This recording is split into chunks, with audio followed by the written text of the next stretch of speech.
Bertemu kembali rentasan berita edisi 871 di Minggu Baharu antara papan utama malam ini. Judi perosak keluarga bahagia. Lantik Timbalan Menteri, kegilaan apakah ini? Malaysia pudar dalam peperangan COVID-19. Rakyat mangsa integriti terhad.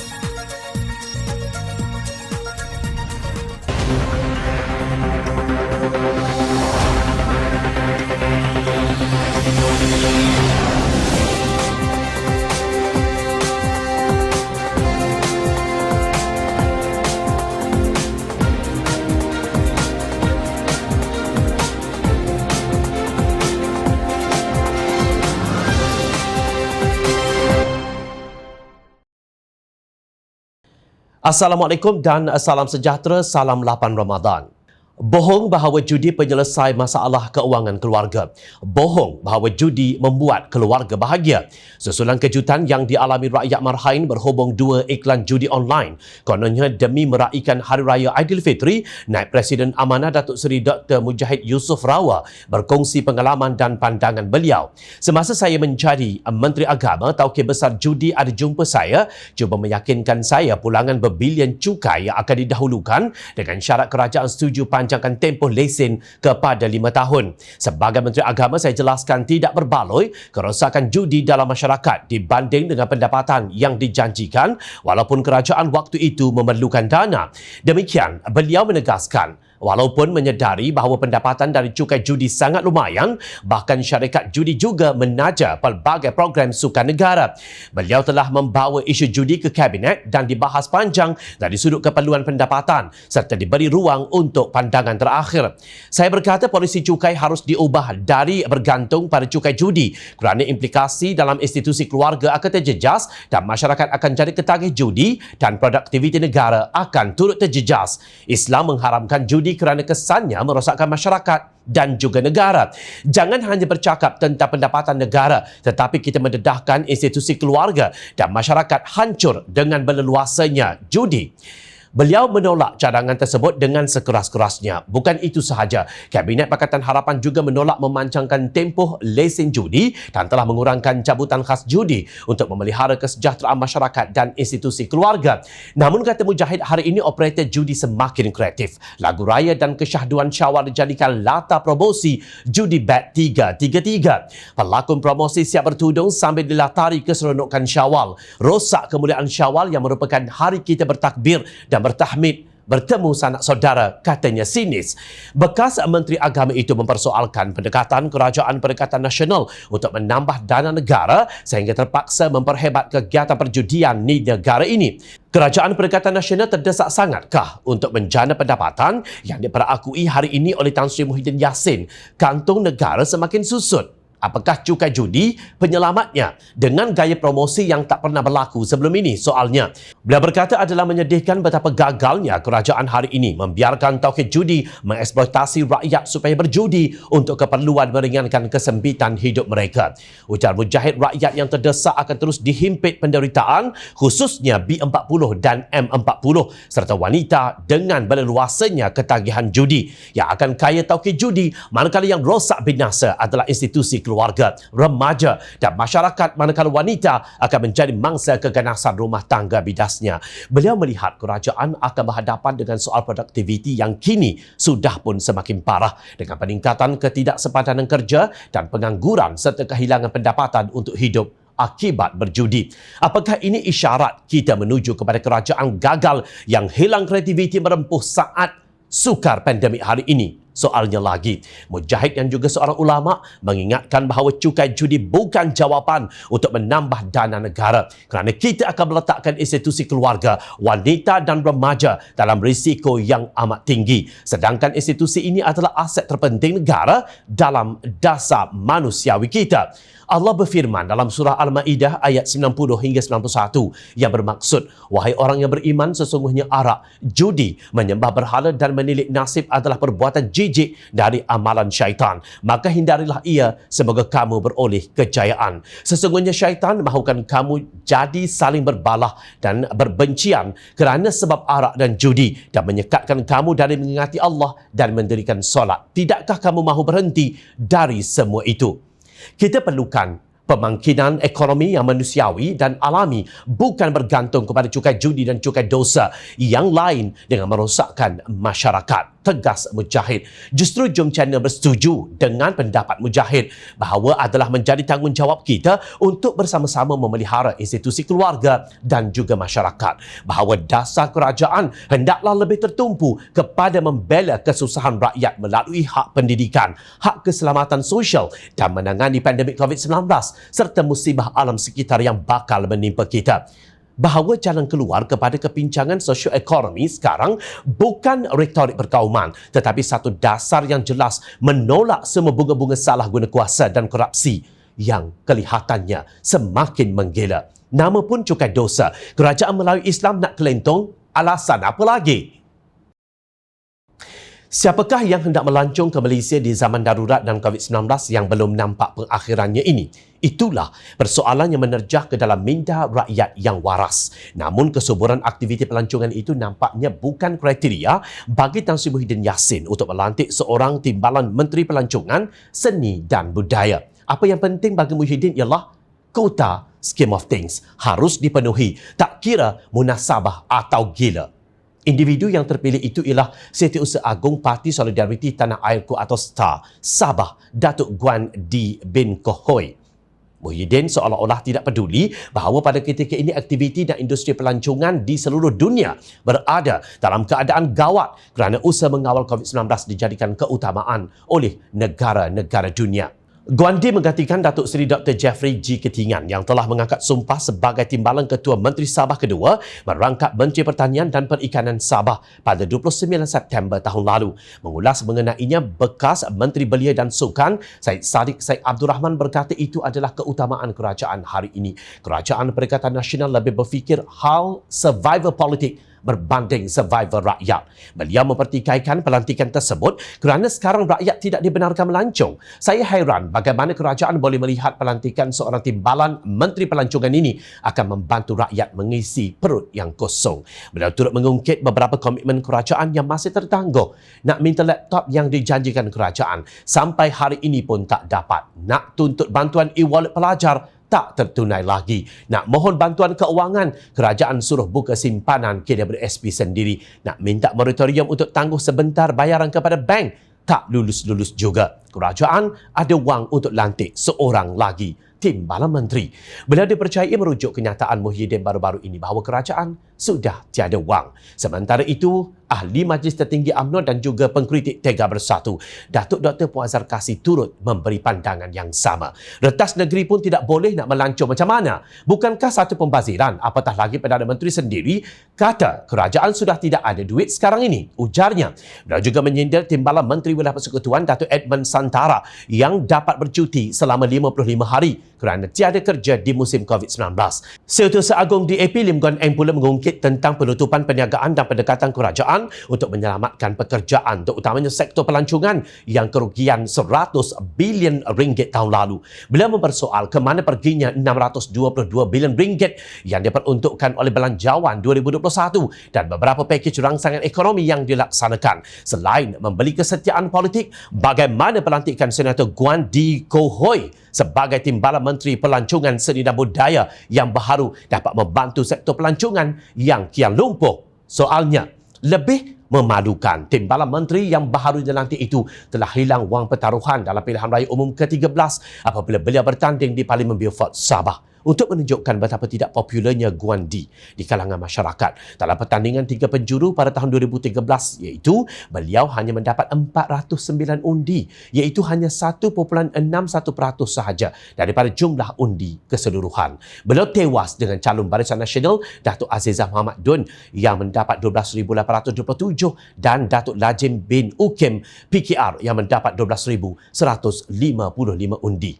Bagaimanapun, untuk menghargai STAR yang menyokong kerja menebuk atap, Guan D dilantik senator pada 16 Disember tahun lalu. Kerajaan Perikatan Nasional sebenarnya telah gagal. Ia gagal bukan kerana serangan COVID-19.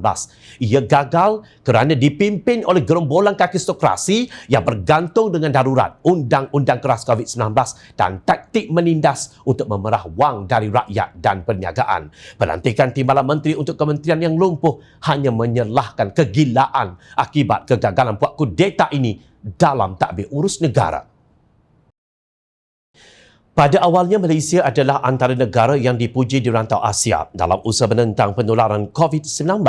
Namun, kini ia menunjukkan tanda-tanda akan kecundang.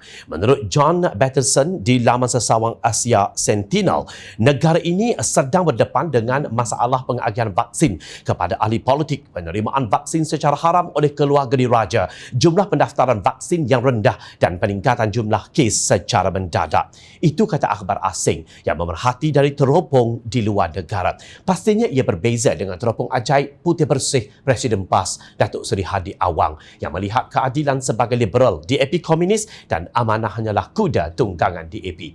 Presiden PAS gembira kerana beliau merupakan di antara ahli parlimen yang mendapat suntikan imunisasi COVID-19. Walaupun pintu parlimen terus ditutup rapat susulan pelaksanaan ordinan darurat Kuasa-Kuasa Perlu 2021 yang bermula 11 Januari lalu. Namun begitu, Timbalan Presiden Amanah Datuk Seri Salahuddin Ayub merujuk kepada realiti, bukan teropong ajaib, bahawa kes COVID-19 yang masih tinggi melebihi 2,000 kes setiap hari menunjukkan kerajaan gagal untuk menangani pandemik itu. Walaupun setelah 3 bulan darurat berjalan. Melihat peningkatan kes sehingga hari ini, kita boleh katakan kerajaan gagal kawal pandemik. Sebab itu, saya telah berikan cabaran. Sila tunjukkan seksyen mana dalam ordinan darurat itu yang digunakan untuk menentang COVID-19. Kita nak sangat dengar kerajaan menggunakan darurat itu untuk menangani COVID-19 kerana ia alasan yang diberikan, tapi sampai hari ini tiada satu seksyen pun daripada ordinan darurat itu digunakan. Katanya seperti dipetik Sinar Harian. Beliau mengulangi kenyataan ahli Parlimen Pakatan Harapan yang lain bahawa kerajaan hanya menggunakan pelaksanaan ordinan darurat untuk menggantung Parlimen kerana bimbang dengan majoriti yang diperolehi. Seterusnya, memungkinkan kerajaan Perikatan Nasional tersungkur. Apa yang kerajaan perlu lakukan sekarang ialah menarik balik perintah darurat dan membuka sidang Parlimen, dan perbelanjaan negara yang telah dibelanjakan mesti dibahaskan. Sementara itu, ahli politik veteran DAP Lim Kit Siang mendesak Menteri Kesihatan Datuk Seri Dr. Adham Baba agar fokus kepada menurunkan jumlah jangkitan COVID-19 dalam negara. Beliau perlu berhenti memainkan hujah semantik yang sebaliknya fokus terhadap angka kadar kenaikan harian COVID-19 untuk memastikan angka ini turun ke julak 2 angka. Jika tidak, beliau patut letak jawatan, ujar Kit Siang dalam kenyataan.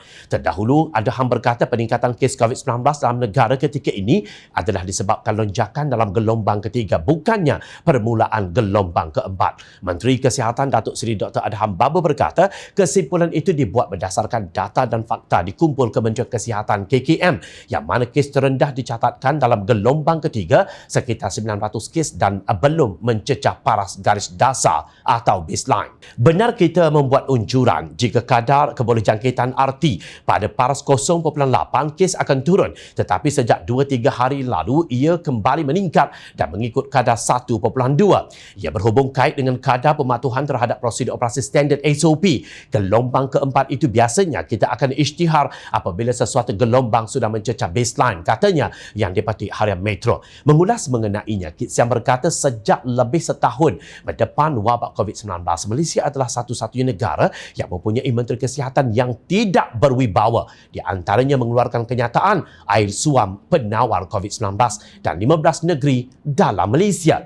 Kini beliau telah melakukannya sekali lagi dengan mengatakan Malaysia tidak akan berhadapan dengan gelombang keempat wabak ini selagi mana peningkatan harian kes COVID-19 dalam negara belum mencatatkan sifar kes. Betapa bijaknya Menteri Kesihatan kita dalam melawan gelombang keempat dengan mendakwa yang perkara ini tidak akan berlaku kerana gelombang ketiga masih di sini, walaupun ia mungkin akan menjadi lebih buruk. Adakah ini jawapan terbaik Adham kepada seruan saya supaya Parlimen dipanggil bersidang semula untuk berhadapan dengan kemungkinan gelombang keempat? Sindir Kit Siang. Nampaknya Adham memilih untuk menyalahkan orang lain di dalam kekalahan melawan serangan COVID-19.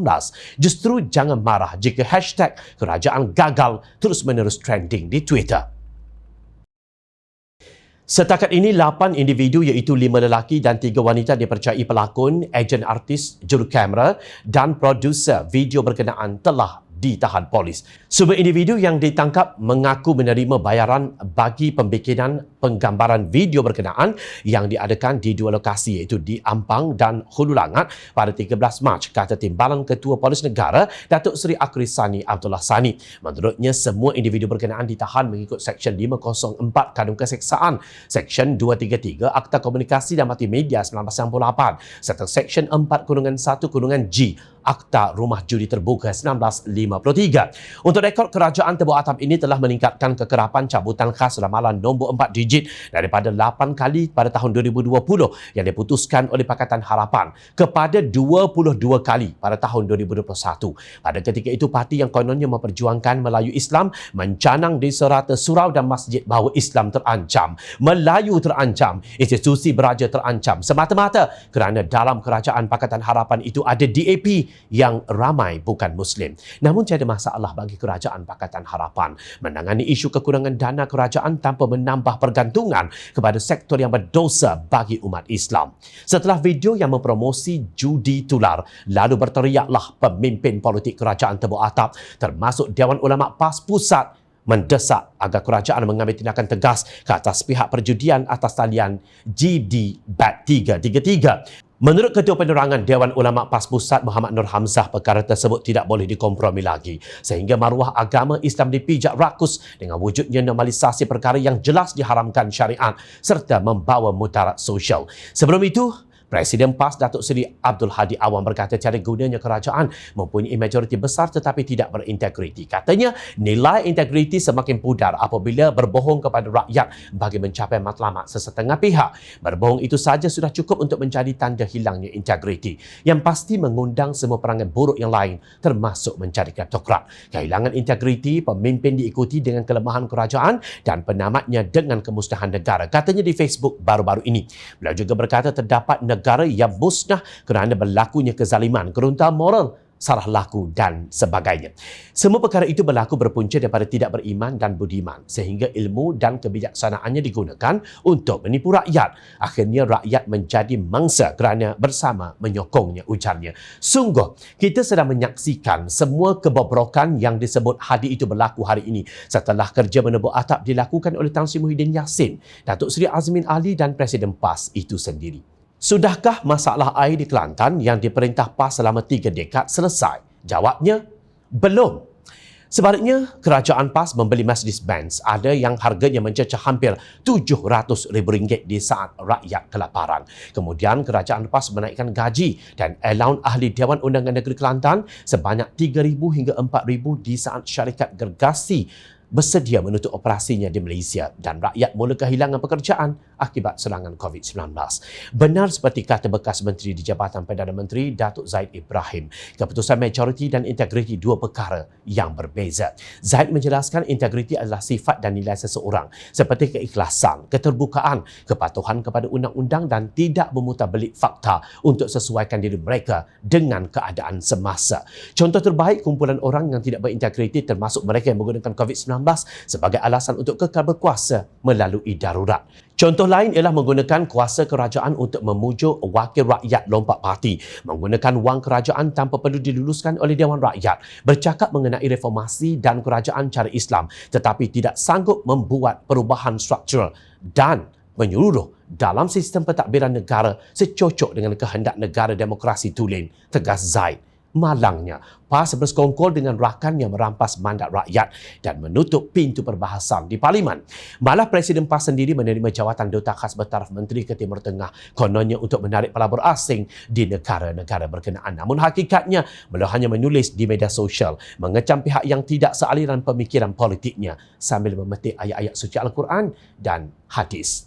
Secara tersirat, maksud Hadi hanya PAS sahaja yang berintegriti. Pihak lain seperti UMNO dan Pakatan Harapan walaupun telah mendapat majoriti dalam pilihan raya umum, tiada integriti. Sungguh, rakyat menjadi mangsa kerana menyokong kerajaan yang tidak berintegriti ini. Rakyat bagai hilang pedoman dan berbuat apa sahaja demi mendapatkan wang, sama ada berlakon dalam iklan judi, bersekongkol dengan tauke judi dan sebagainya. Kalau guru kencing berdiri, murid kencing berlari. Ingat, rakyat sentiasa memerhati Teruskan bersama kami di Jom Channel dan layar reporter jomchannel.net untuk mendapatkan berita politik tanah air. Saya Zawaz Yusof. Terima kasih untuk perhatian yang anda berikan. Assalamualaikum dan selamat menjalani ibadah puasa.